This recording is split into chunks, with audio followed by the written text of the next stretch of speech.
Un cyberattaquant ne fait rien d'autre que de la psychologie applicative. Un CFO, un CISO, un directeur IT n'a pas le même risque qu'un stagiaire. L'objectif d'une entreprise, c'est de faire comprendre à son collaborateur pourquoi c'est important aujourd'hui d'avoir une bonne posture cyber. C'est pas facile parce que c'est un changement de mentalité. Le futur, c'est d'avoir l'humain et l'IA qui travaillent de pair pour pouvoir se développer au maximum. Posture cyber d'une entreprise, ça ne se résume pas à une solution de sensibilisation. Tout ce risque-là a tendance au final à s'amplifier alors qu'on aurait besoin de le réduire. Ça va revenir de plus en plus indétectable.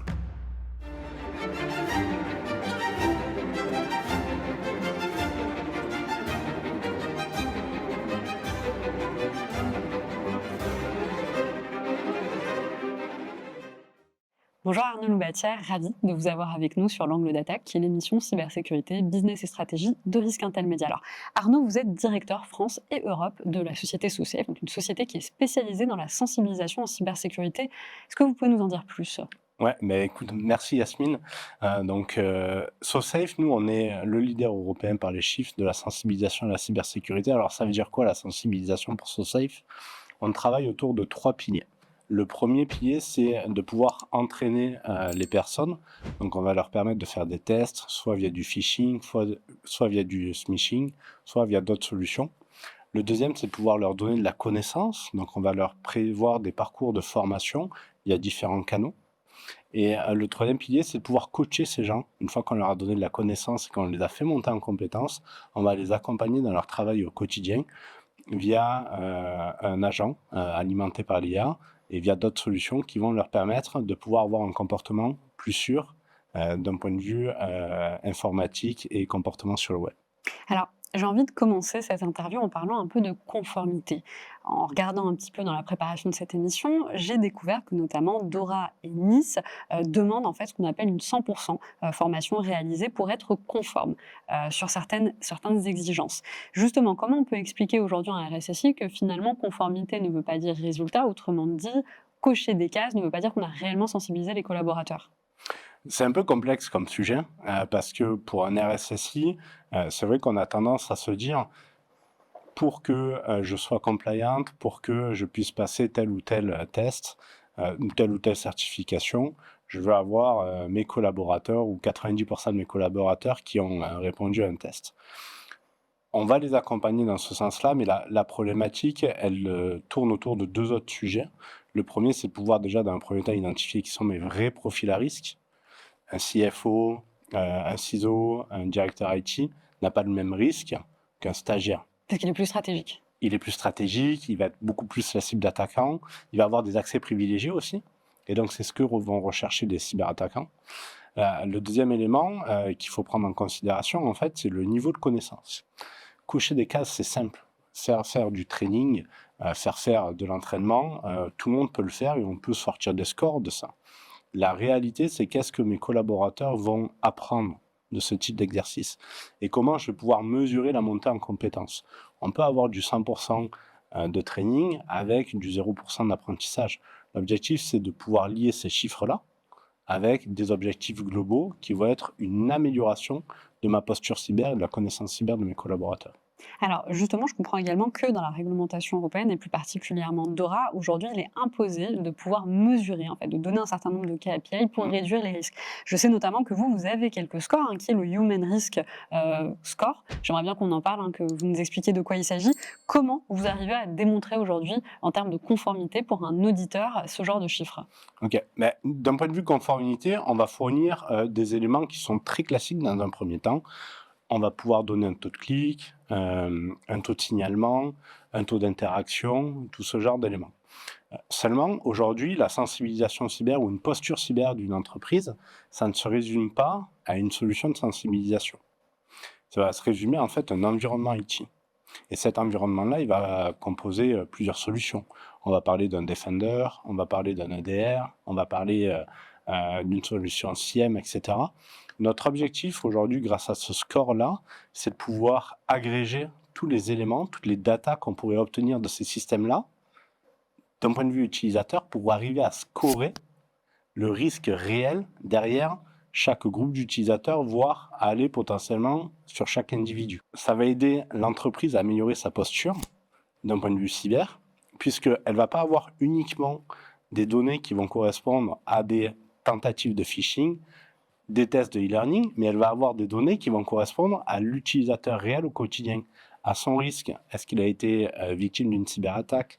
Est-ce qu'il a utilisé son MFA sur toutes ces solutions? On va pouvoir aller sur ce niveau de granularité-là afin de pouvoir donner au législateur un score, un risque qui soit beaucoup plus réel et correspondant beaucoup plus à la réalité. Alors, justement, je comprends qu'il faut également changer les mentalités, puisqu'aujourd'hui, on pointe beaucoup du doigt ceux qui font une erreur, cliquent potentiellement sur un lien ou autre, alors que pour pouvoir en faire des cybercombattants, des cyberdéfenseurs, il faut aussi les accompagner dans cette montée en compétences. En France, on aime bien pointer du doigt. Comment on fait pour passer de cette situation de no-shaming à no-naming? Alors, c'est pas facile parce que c'est un changement de mentalité, mais ce changement de mentalité-là va pas correspondre en fait à toutes les industries. Je vais te donner un exemple très concret.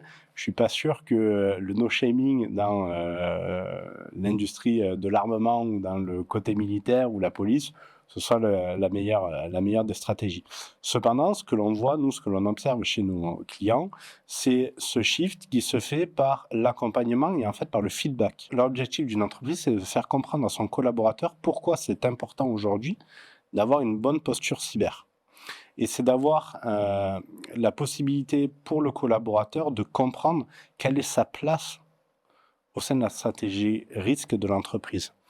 Lui demander de faire un training pour suivre un training, au final, c'est pas ce qui va l'intéresser.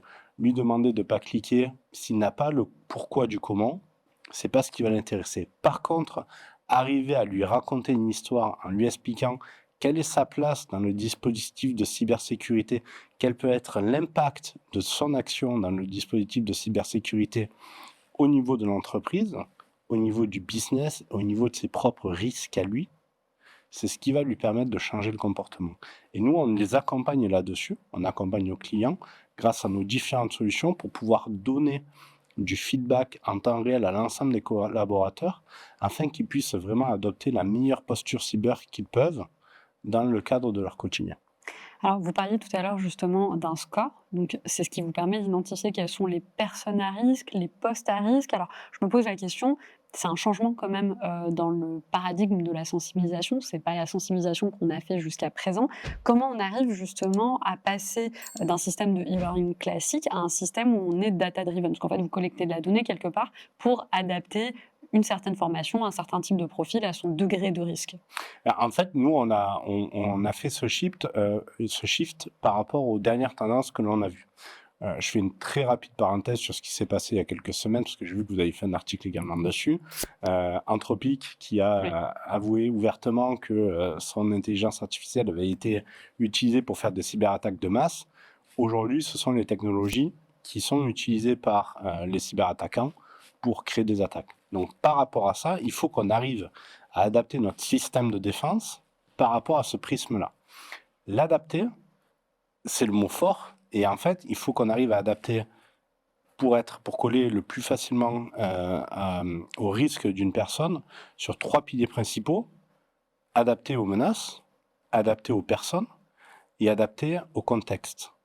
Dans ce cadre-là, adapter les menaces, pouvoir détecter les menaces rapidement et les utiliser, ces menaces, utiliser ces tentatives-là qui ont été bloquées pour recréer des simulations,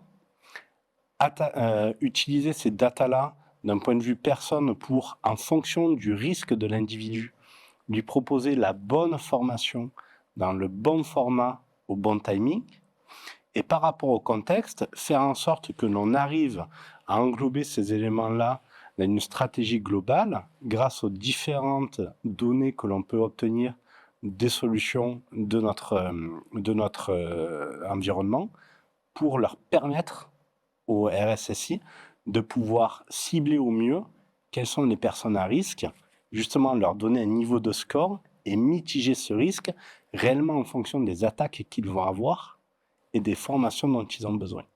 Alors justement, est-ce qu'il y a des secteurs qui arrivent à faire cette bascule culturelle, vers le modèle adaptatif? Moi, je pense souvent aux secteurs, notamment de la banque, qui ont l'air d'être très en avance en matière de sécurité. Est-ce que ça reflète la réalité du terrain et surtout quels sont ces secteurs, qui sont plus en avance ou qui ont fait cette bascule? La banque est un secteur qui est vachement en avance parce que d'un point de vue de législation, ils ont été un des premiers secteurs à légiférer dessus. On voit également tout ce qui va être défense et aéronautique qui sont plutôt en avance. Ce que l'on observe en fait de la part de nos clients, c'est vraiment un basculement qui s'observe via les nouvelles technologies qui arrivent et via notamment l'intelligence artificielle. Tout le monde a besoin aujourd'hui de se sentir en sécurité. On voit par rapport aux nouvelles, on l'a vu par rapport à Jaguar, ce qui s'est passé Ouais. récemment, une usine qui est down pendant plus d'un mois, les répercussions que ça peut avoir. Donc, on voit que la peur s'installe auprès de nos clients et on voit qu'il y a un besoin vraiment de pouvoir coller au plus près à la réalité. Et ce changement, il se fait non seulement par rapport aux nouvelles technologies, par rapport à l'accompagnement qui est fait, mais également par rapport à la manière dont les collaborateurs aussi vont se comporter à l'intérieur de l'entreprise. On voit de plus en plus de collaborateurs qui vont utiliser différentes solutions, qui vont faire beaucoup de shadow IT, de shadow AI. Et en fait, tout ce risque-là a tendance au final à s'amplifier alors qu'on aurait besoin de le réduire. Et dans ce cadre de transformation-là, afin de ne pas limiter l'innovation, les entreprises ont besoin de solutions comme nous et de canaux de transformation à l'égard de leurs employés pour coller au maximum à la réalité terrain. En fait, on n'est plus sur du one size fit all, on est plutôt sur je vais pouvoir avoir une approche qui soit basée vraiment sur le comportement de chacun de mes individus.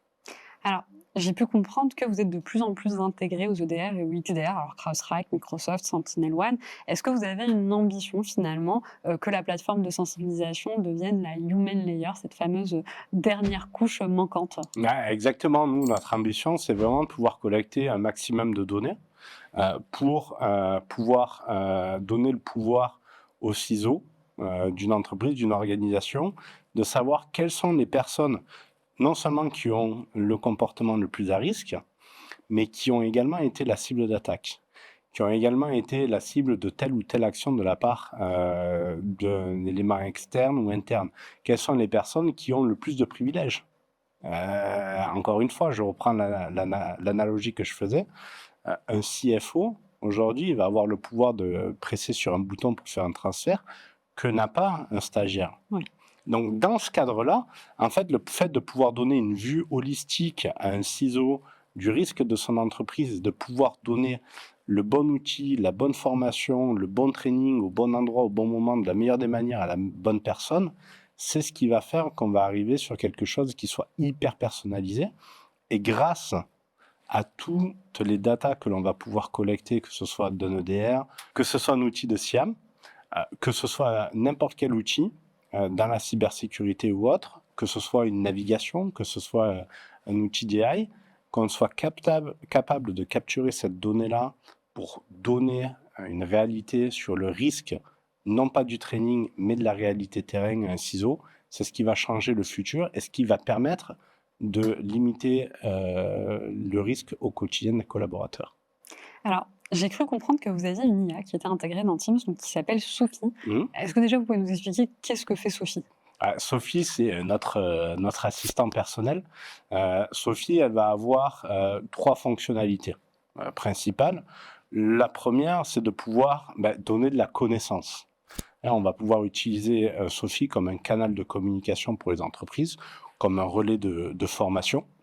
Le deuxième, c'est de pouvoir utiliser Sophie comme une source de connaissances, parce que Sophie, c'est un LLM sur lequel on va pouvoir ingérer une politique de sécurité, une politique générale, et pour lequel le collaborateur va pouvoir poser des questions et avoir une réponse en instantané basée sur ces politiques-là. Troisième pilier, c'est de pouvoir faire remonter l'information au ciseau de 2 manières principales. Le premier, la création d'un ticket automatique quand il va détecter un comportement à risque ou une situation à risque. Imaginons, j'ai perdu mon portable. Je dis à Sophie que j'ai perdu mon portable. Sophie va directement pouvoir créer un ticket et l'envoyer au SOC de l'entreprise. Et elle va également pouvoir aider à la détection des emails. On va pouvoir retrouver Sophie dans les navigateurs, et si on a un doute par rapport à un email, consulter Sophie qui va nous donner des éléments de réponse pour prendre la bonne décision. Est-ce qu'on doit croire cet email ou plutôt le faire remonter à nos équipes afin de s'assurer que ce ne soit pas une tentative de phishing. Et ça marche bien? Est-ce qu'en France, les Français notamment, ont pris un peu ce pli finalement de ne pas appeler l'équipe IT s'ils ont un doute pour un ticket, et puis de parler avec Sophie? Eh bien justement, alors là, on commence à avoir quelques KPI là-dessus, puisque Sophie, on l'a lancé il y a à peu près un an, donc le temps que les clients puissent le mettre en place, qu'on puisse avoir les premiers retours. Ce qui est hyper intéressant d'un point de vue données, c'est qu'on se rend compte que non seulement on a une baisse des tickets ou des appels au niveau des SOC, mais on a surtout une augmentation exponentielle de l'utilisation du chat. Et les deux ne sont pas en corrélation. On a une beaucoup plus forte augmentation de l'utilisation de l'AI via le chatbot par rapport à ce qu'on a de la diminution au niveau des appels ou au niveau des tickets qui sont créés au SOC. Qu'est-ce que cela signifie? Ça signifie qu'en fait, les collaborateurs n'osent pas tout le temps poser les questions. D'accord. Et grâce au fait que ce soit fait de manière anonyme et en self-service, ils ont une réponse en instantané, ils n'ont plus peur de poser la question, ils n'ont plus peur d'être pris pour une personne qui n'a pas la connaissance, et on voit une augmentation de cette hausse de tickets, de cette hausse de demande. Ce qui va être intéressant également d'exploiter pour un ciseau là-dedans, ça va être quelles vont être les tendances des demandes qui sont faites par les collaborateurs. On voit qu'il y a beaucoup de collaborateurs qui posent des questions sur la politique de sécurité des mots de passe, par exemple pour une entreprise. Donc, est-ce que moi, en tant que ciseau, je ne prendrais pas le parti de refaire une formation, de refaire une sensibilisation ou une communication sur ma politique en interne? Est-ce que j'utiliserai pas cette data-là, que ce soit sur tel ou tel sujet, pour vraiment adapter ma communication auprès de mes employés, auprès de mes collaborateurs, pour renforcer les messages et faire en sorte que je puisse sécuriser au maximum mes frontlines. Alors, moi, j'avais travaillé dans la cybersensibilisation pour un groupe, et je me souviens que parmi mes premières préconisations, alors c'était avant l'IA, mais en tout cas telle qu'on la connaît aujourd'hui, c'était toujours de faire attention à la grammaire, aux fautes d'orthographe, puisque voilà, c'était l'un des premiers indicateurs, on va dire, d'un mail de phishing. Bon, ce n'est plus le cas. Je pense qu'on peut tous s'accorder pour se le dire.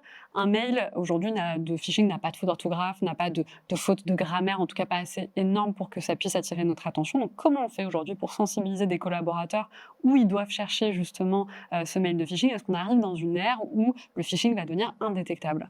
Ça va revenir de plus en plus indétectable. Pourquoi? Parce que l'IA va aider, l'IA s'améliore et elle aide dans ce développement de je suis de plus en plus proche d'une communication humaine. On va toujours avoir cependant des patterns, des tendances qui vont faire que un email aura une plus forte proportion à être un élément de phishing. Comment on va le détecter? On va toujours s'appuyer sur des tactiques psychologiques. Un cyberattaquant ne fait rien d'autre que de la psychologie applicative.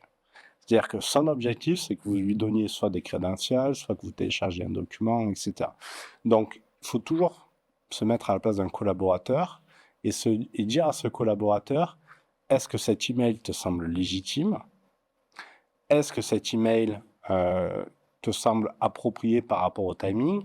Et ne pas oublier de faire la double vérification. La double vérification, c'est quoi? C'est de se dire, je vais vérifier si j'ai un doute, ou si ça me paraît être un peu trop gros, de la meilleure des manières possibles, c'est-à-dire en contactant la personne directement via un canal de communication sûr que je connais, qui va être un code que nous allons avoir ensemble, ou alors une interaction physique.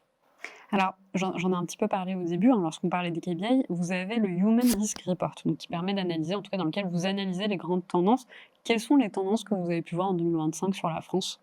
Sur la France, ce qu'on a vu comme tendance, c'est surtout rester sur l'IA, le développement de l'IA, le développement de l'IA de masse d'un point de vue cyberattaquant, mais également d'un point de vue défense. En fait, ce qu'on se rend compte, c'est que, et ça c'est la bonne nouvelle aujourd'hui, c'est que les tactiques de défense utilisent les mêmes tactiques que les cyberattaquants, et on est capable de répliquer d'une manière à l'échelle les systèmes de défense pour contrer les attaques des cyberattaquants aujourd'hui grâce à l'IA. Donc ça, c'est la première tendance que l'on voit, c'est, j'ai envie de dire, une résurrection en fait de cette protection de l'IA, non seulement des cyberattaquants, mais également de la part de la défense. La deuxième grosse tendance que l'on a continué à avoir, c'est sur tout ce qui va être la supply chain.